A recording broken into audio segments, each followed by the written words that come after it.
أخبرنا ما اقرأ. وقال حفظه الله تعالى: باب النهي عن التمائم وأن ذلك من الشرك. قال الإمام البخاري رحمه الله تعالى: حدثنا عبد الله بن يوسف أخبرنا مالك عن عبد الله بن أبي بكر عن عباد بن تميم أن أبا بشير الأنصاري رضي الله عنه أخبره أنه كان مع رسول الله صلى الله عليه وسلم في بعض أسفاره. قال عبد الله: حسبت أنه قال: والناس في مبيتهم، فأرسل رسول الله صلى الله عليه وسلم رسولا ألا يبقين في رقبة بعير قلادة من وتر أو قلادة إلا قطعت. نعم. باب النهي عن التمائم وأن ذلك من الشرك. huu ni mlango wa kukatazwa tamima. At-tamaim, huu ni mlango kukatazwa tamaim au tamima, na kwamba hizo tamaim ni katika shirk. Kwa mlango huu umekuja kuelezea jambo hilo, kukataza masala ya at-tamima, kwa sababu at-tamaim ni jamu ya tamima. Tamima ni nini?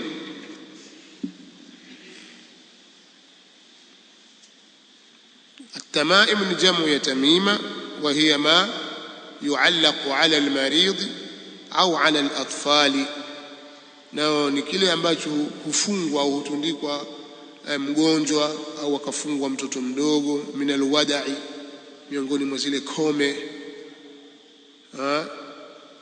walkharaz, hirizi zile, walidham, mifupa, watalasim, na matalasimu, mtu akafungwa talasimu.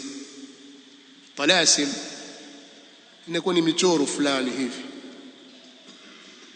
iko kwenye vitabu ambavyo wale mushawidhun wanavitumia, naeleza kwamba talasimu hili ukilichora kwa zaafarani na kitu gani, kiandika hivi, labda mchoro huu umekaa hivi, hapa kuna sura ya fulani au Jibrili au kul huwallahu imeandikwa kinyume, au huku imeandikwa hivi, kumeandikwa hivi, pamechorwa upanga, kuchorwa simba au kadha, afu kimvisha mtu hii sasa itamnufaisha, itamkinga na hayo maradhi, au itamnufaisha dhidi ya hayo maradhi, au itamnyamazisha adui yake, kwamba wewe unakwenda kwenye kikao, ngoja nikuandikie talasimu, ukifika pale funga midomo kabisa, mtu akusema na mimi nikasahau, na mfano wa hayo talasim. Kwa hiyo zote hizi ni katika at-tamaim. Na wadaa ni zile kome, kama shay kuletwa hapa siku moja, Abu Harun alizileta hapa, tukana chaza, sio ile vidude wanavifunga, na wengine mfano wa hivyo wanafunga zile pesa za tundu zile, wanatumia pesa zile za tundu za zamani, wanawavisha watoto, na zinatungwa kama katika shanga hivi, anavishwa mtoto kwenye kiuno chake, ni mfano wa wadaa. Ndio kusoma katika ahadithi hapa. Kadhalika wengine hufunga vijiti wakatundika, wengine wakafunga majani ya mvuje, wengine wakafunga kucha za nini, za ndege au midomo ya ndege, wengine wakafunga mavi ya nini huko, wafungiwa ambayo hii itakusaidia. Zote hizi zinaitwa tamaim. Sasa hizo zimekatazwa kwa sababu haya ndio ilikuwa mambo wakiyafanya watu wa jahiliya kabla ya kuja Mtume sallallahu alaihi wasallam, na hivyo pia wanafanya baadhi ya watu mpaka hii leo, kwa dhana ya kwamba vitaondosha ain. Labda pengine kuna watu wana kijicho, kwa hiyo wakifanya hivyo watajikinga na kijicho, au wataweza kujikinga na majini, kwamba sasa hivi kuna upepo mbaya, watoto wanapatwa na mapepo na majini, kwa hiyo wanafungwa mivuje, wafungwa kitu kadha, vitawahami. Au watoto wadogo kama atapigwa zongo au kadha, kwa hiyo hii ni kinga yake, fahamu. Sasa dalili za kisheria na hoja za kisheria zimekuja kuharamisha tamaim, na kwamba haijuzu kuwafunga watoto wala kuwafunga wagonjwa, na watu takiwa hilo waliache. si katika mambo mazuri, si katika mambo ya kuhimidiwa hayo. Tukahitaji hii hadithi hapa. Na wengine wanaofunga wanyama, tuona ng'ombe kafungwa irizi, mbuzi kafungwa irizi, wengine wafunga mpaka kuku, asije akapigwa zongo. Man ta'allaqa shay'an wukila ilayhi. Sasa hadithi tulionayo hapa, Mtume sallallahu alaihi wa alihi wasallama, kwa sanad imetajwa, hadathana Abdullah ibn Yusuf at-Tinnisi. Sio watu tuwache sanadi kwanza. أخبرنا مالك عن عبد الله بن أبي بكر عن عباد بن تميم أن أبا بشير الأنصاري رضي الله عنه أخبره أنه كان مع رسول الله صلى الله عليه وسلم في بعض أسفاره. أبا بشير الأنصاري رضي الله تعالى عنه أخبره أنه كان عن عباد بن تميم أن أبا بشير الأنصاري رضي الله عنه أخبره أنه كان مع رسول الله صلى الله عليه وسلم في بعض أسفاره. alimpa habari kwamba alikuwa pamoja na Mtume sallallahu alaihi wasallam katika baadhi ya safari zake. Qala Abdullah, akasema Abdullah ibn Abi Bakr, hasibtu annahu qala, nadhani kwamba yeye alisema huyu Abbad bin Tamim, wannasu fi mabitihim, na hali ya kuwa watu wako katika sehemu zao za kulala, wamekwenda kwenye sehemu zao katika mahema yao, wamekwenda kulala. Fa arsala Rasulullah sallallahu alaihi wasallam rasula, akapeleka Mtume wa Allah sallallahu alaihi wasallam mjumbe, akawapelekea mjumbe aiwaambie, ala fahamuni. Hiyo ala maana yake i'lamu au ala, kwa maana zindukeni, intabihu, zindukeni, kwa sababu ni adati istiftah na tambih, lakini kuzindusha.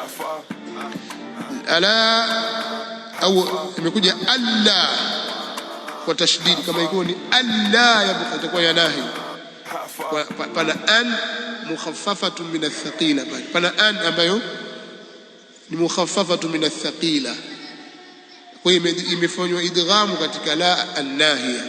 Asili yake ilikuwa annahu, kwamba mambo yalivyo, la yabqa yanna fi raqabati ba'irin qiladatun, basi kisibakie katika shingo ya ngamia kibwe chochote, kidani chochote.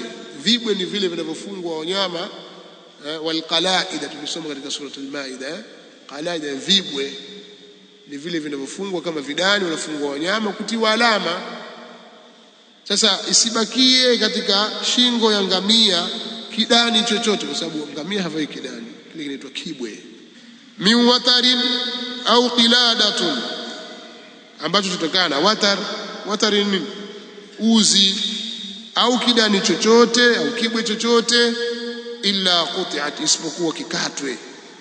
Kwa maana vile vidude mlivyowafunga wanyama wenu kwenye shingo zao, vikateni vitu hivyo, kwa lengo la mlivyofunga, kwa lengo la kuwakinga na jicho au kuwakinga na sihiri na mengineyo, kwa sababu wao walikuwa watar ni ile autar, zile autar za alqisi. Alqisi ni ile qaus, watar ile kamba inayopatikana katika upinde ile. Na mara nyingine zile hutengenezwa na matumbo au mishipa fulani, unafungwa ule katika, au ni ngozi mathalani, unachongwa vizuri kabisa kwenye upinde ule. Wenyewe wanatumia, si upinde unafahamika, sio ile qaus. Sasa ule uzi wake ule unaitwa watar, ule uzi ule unaitwa watar. Sasa wao mara nyingi uchukua ule uzi wa upinde ule, ndio wanawafunga wanyama wao katika shingo zao, katika shingo za wanyama, ittiqaa min al-ain, kwa ajili ya kuwakinga na jicho na mfano wa vitu kama hivyo. Wanadai kwamba vinaondosha kijicho. Ndio maana akasema alla yabqayanna fi raqabati ba'irin qiladatun min watarin au qilada, uzi wowote au kidani chochote kitokanacho na uzi wa kidani chochote kitokanacho na uzi wa upinde, au kidani kingine chochote isipokuwa kikatwe. Sasa watu walikuwa wakichukua hivi pia wanawavisha watoto kuwakinga na ain. Hawa walikuwa wakiwavisha wanyama wao kwa lengo la kuwakinga na ain. Ni jambo lisilofaa, sheria imekataza. Umeeleweka katika hadithi. Kwa hiyo haya ni katika yaliyokatazwa. Jambo la kwanza ni ghulu, itra'u al-anbiya au itra'u an-nabi sallallahu alaihi wasallam. Jambo la pili ni masala ya at-tamaim, na inshallah darasa ya hadithi itakayofuata au mlango unaofuata ni masala ya tatayyur. Tutasoma baadhi ya hadithi katika hili. Falyu'adhdhin al-mu'adhdhin.